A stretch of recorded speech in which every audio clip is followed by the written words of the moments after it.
ngày níខ្ញុំបាទមានចំណេះដឹងមួយដើម្បីចែកម្លែកទៅដល់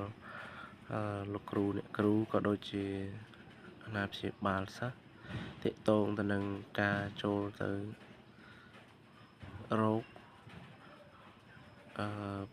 ប្រវត្តិតេស្តបាទមានន័យថាទៅរោគបន្ទុកសិស្សឬក៏មើលចំនួនសិស្សដែលបានប្រឡងតាមមុខវិជ្ជាឬក៏មិនបានប្រឡងតាមមុខវិជ្ជាផ្សេងអញ្ចឹងបើយើងចូលទៅក្នុងកម្មវិធីជ្រូម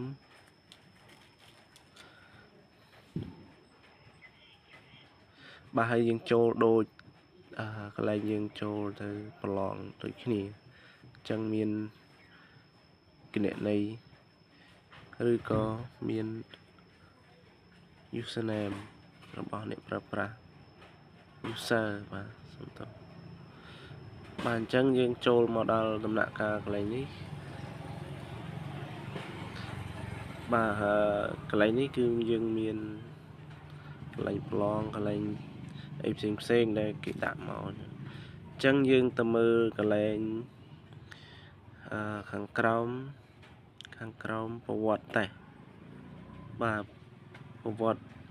ខាងក្រោមឈ្មោះរបស់គ្រូបង្រៀនអញ្ចឹងប្រវត្តិតេស្តនេះយើងនៅខាងក្រោមឈ្មោះគ្រូបង្រៀនអញ្ចឹងយើងមានសញ្ញាព្រួញបាទដូចនាឡិកាបាទអញ្ចឹងយើងចុចកន្លែងសញ្ញាព្រួញរង្វង់មូលដូចនាឡិកាហ្នឹងមក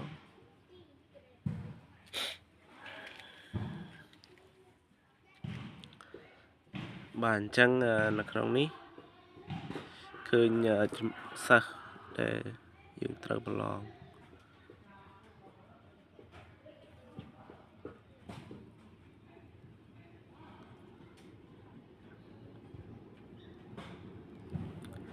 បាទនៅក្នុងនេះគឺឃើញមាន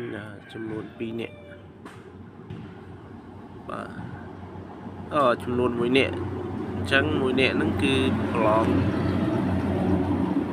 2មុខវិជ្ជាបាទអញ្ចឹងយើងចុចចំកន្លែងចិត្តសញ្ញាព្រួយហ្នឹងមកបាទយើងនឹងទៅរក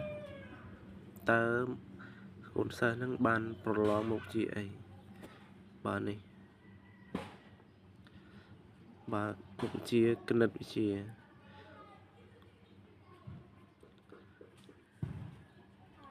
បើចង់ដឹងអំពីបន្ទុកបាទយើងត្រូវចុចសញ្ញាព្រួយ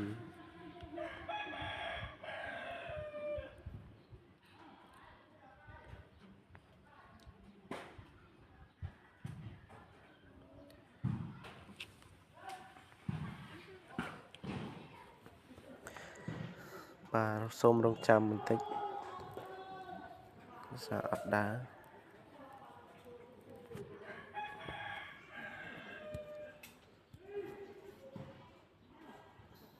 បាទឃើញថាអត់ដើរទេ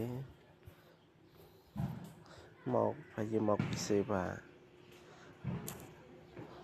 បាទអញ្ចឹងយើងចុចម្ដងទៀត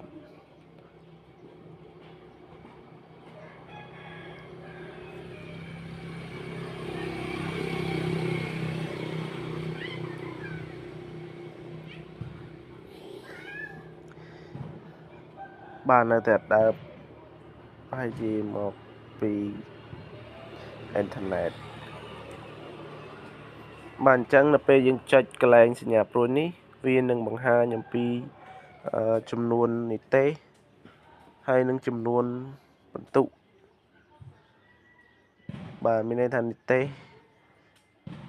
A B C D អញ្ចឹងណាបើយើងប្រឡងបានបន្ទុកច្រើនអាហ្នឹងបាននិទេសទៅតាមបន្ទុក